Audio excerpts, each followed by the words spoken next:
What's up guys, War History Geek here, and welcome back to another item highlight video.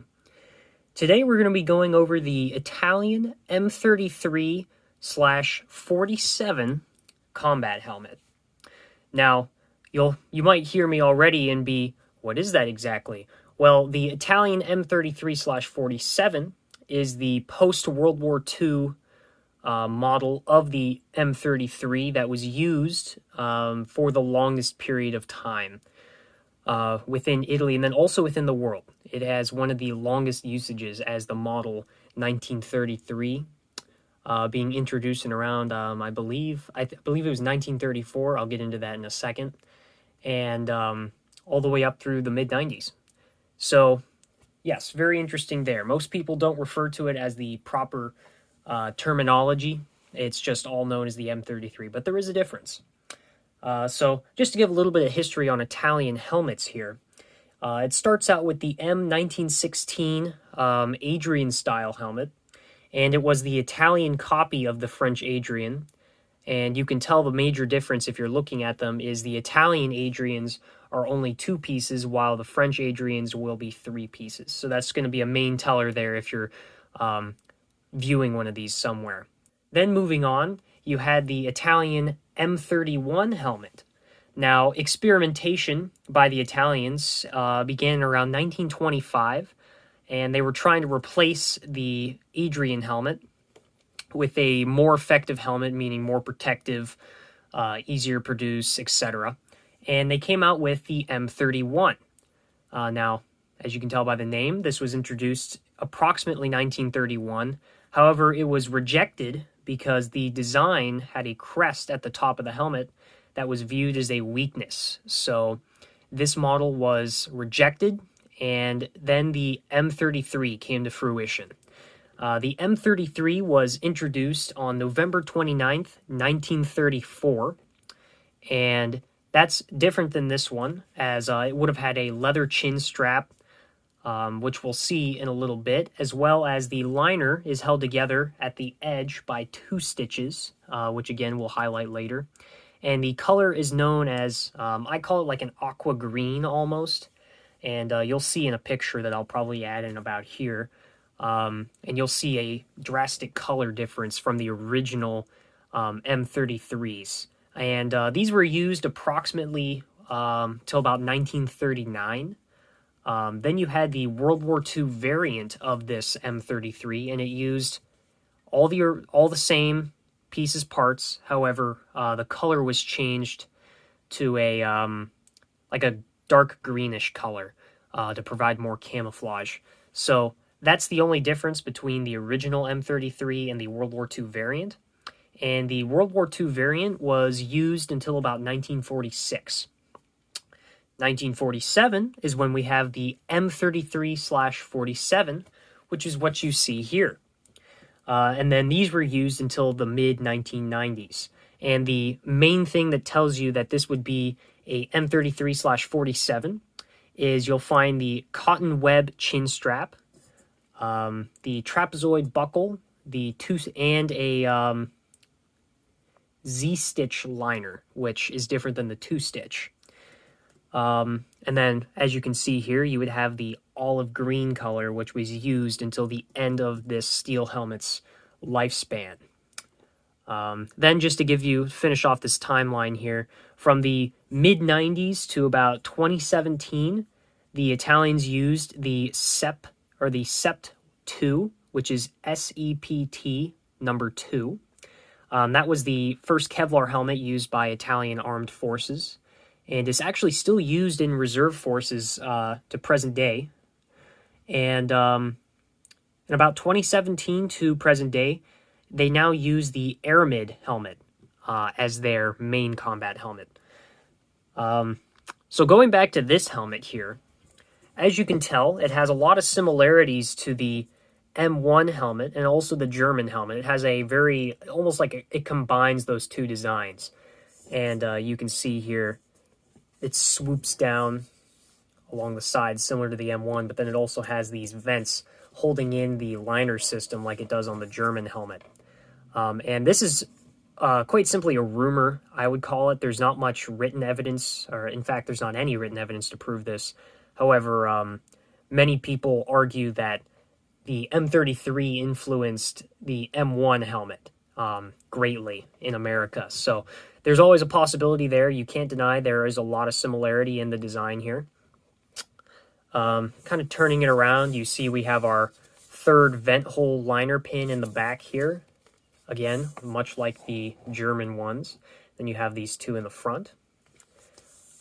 Now, sadly, the one thing that I couldn't find in my research was a breakdown of the different production stamps on these helmets. So I'm going to do my research continually after this video to see if I can find a chart explaining that, or if I can get in contact with somebody that has that information. However, in the research that I've done, I haven't been able to find any. So I will show you where you can find your markings. However, I will not be able to tell you what they mean. Now, you can tell here already by the outside that it's in excellent condition for the most part. It's really just storage damage. Lots of light scuffs, which I feel like I could probably rub out of the paint if I really wanted to with like a magic eraser or something. But I'm just going to leave it the way it is right now. Flipping it to the inside, this is the ultimate giveaway that this is an unissued example of the M33. Here, let me tilt this camera up a little bit for you. There we go. So you can tell that this is an unissued example of the M33/47. And then going back to what I was discussing before, here you can see this cotton web chin strap here. And like I said, this was used all the way through the Cold War and post-Cold War. And the trapezoid liner or chin strap buckle. And this was far simpler than the previous designs, such as the original M33 model. So they definitely worked down on the engineering there. Then you will be able to find your liner size, no matter if it's a World War II liner or a post-World War II liner. You will find it stamped into the liner along the side with the 2 digits stamped with a series of dots, and you can see mine is a 57. Now, flipping it around to the back here and zooming in, you'll be able to see the heat stamp here on the back edge. Here, sorry, I gotta move my light. You'll be able to see it right there, and it says M86. So sadly, I'm not able to tell you what exactly that stands for at this moment in time. I'm guessing the M is probably the production factory, and I couldn't tell you what the 86 means. It could mean the year of production, which would make this a very late helmet, or this could mean something else. So, like I said, I will continue to do research on that. Now, taking a look back here at the stitching on the liner, you'll notice that mine is just a straight line, which does not correspond with the information I gave. Now, this I can simply not explain. So the World War II helmet liners would have had a simple 2-stitch system, so 1, 2 going across there, parallel to each other. And then in the post-war model, which is what you're looking at here, they would keep the 1, 2, but then also do a cross at an angle, making it the Z stitch for just more stability. Because as you can see here, like it is on mine, the stitch starts to split. So, again, I'm not really sure why mine doesn't have the stitch. Maybe it just never even saw that part of the production run. Like I said, I'm not really sure. So, moving along here, let's see here. There we go. You'll see the production and approval stamps on the leather. Here you can see an AT81, I believe is what that says. And again, I can't tell you what that means exactly. I think that's a production stamp of the liner. Either that or it's an approval stamp of the leather. Here you can see another one down here, a larger one that's been cut off. So yeah, I'm not really sure what that means, but that is where you'll be able to locate it on the underside of one of these flaps. Now, lastly, if I can locate it here, there we go. You should be able to see a stamp right here on the inner line that reads M57, which the M, like I said, is the production factory, and then 57 will be the size of the liner. So very nice there. And that really is about all for this helmet detail-wise. Like I said earlier in the video, right at the start, this mark is the M33/47, which is almost always referred to, no matter what it is, as the M33, which is just simply false. Now, of course, I don't know if the Italians actually referred to it as the M33/47, similar to how collectors came up with the M35, 40, and 42 models for German helmets. However, the post-World War II version is much different than the original M33, and we must make sure that we designate it as so. So, based on my research, this model is the M33/47, and then anything before that with the leather chin strap being the primary difference is the M33. Now, just as a fair warning while you're getting into these helmets are desirable, especially the World War II ones. So usually people will try to play off these post-World War II ones as World War II issued ones, whether they're actually trying to scam you or it's just out of ignorance. You always need to be wary of that.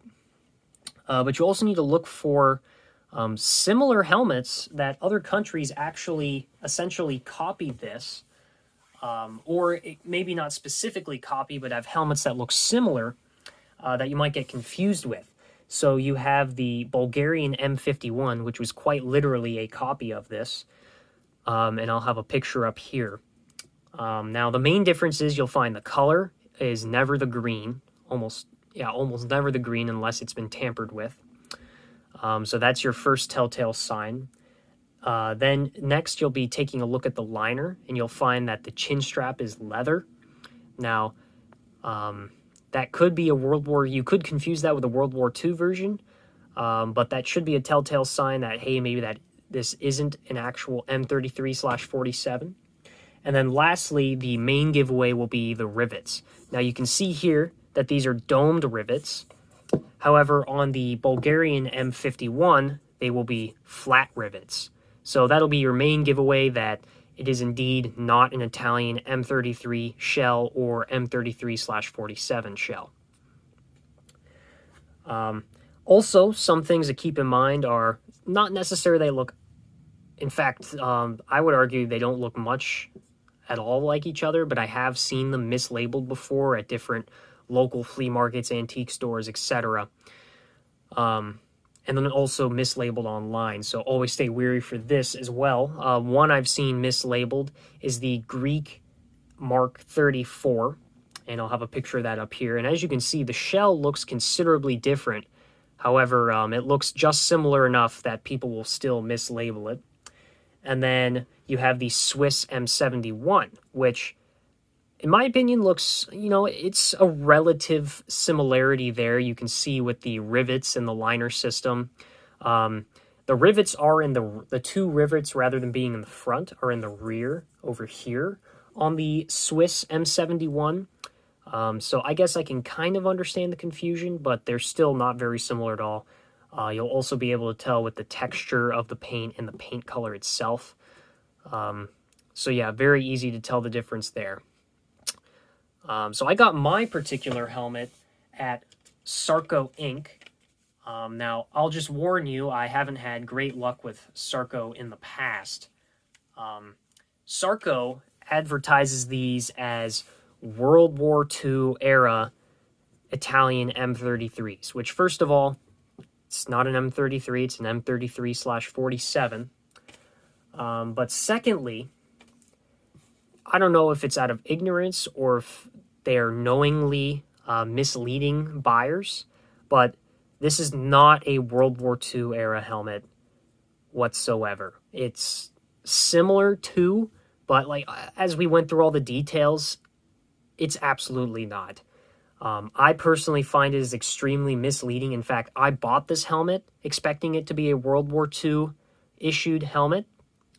And I mean, like, I didn't overpay. I believe I paid $50 or $60 for that, and I believe it's discounted now, which 50 or 60 is almost overpaying for this helmet as the 47 version. But I was still okay with my purchase there. But do not be fooled. These are not World War II era production or issued helmets. These are post-World War II M33/47s. And then you also have a couple of other websites. I know Sportsman's Guide is selling these at the moment. I forget how much they're selling them for off the top of my head. And I'm sure whether you're watching this video now or years down the line, these will pretty much always be for sale on surplus websites. So that's really all I have for this video. I just wanted to do a highlight on the M33/47. I know the M33 is very well overdone on YouTube, but I believe that all the videos I've seen so far, leave out the timeline of Italian helmets and maybe don't cover all the specific details, particularly the M33/47. I don't believe I've heard a single video refer to the post-war version as that actual name. So anyway, yeah, if you enjoyed, make sure to hit the like button, and when you're in that area, hit the subscription button and notification bell. I have plenty of other content coming in the near future, just like this, so make sure to stay tuned for that. I'll see you guys in the next one. Bye.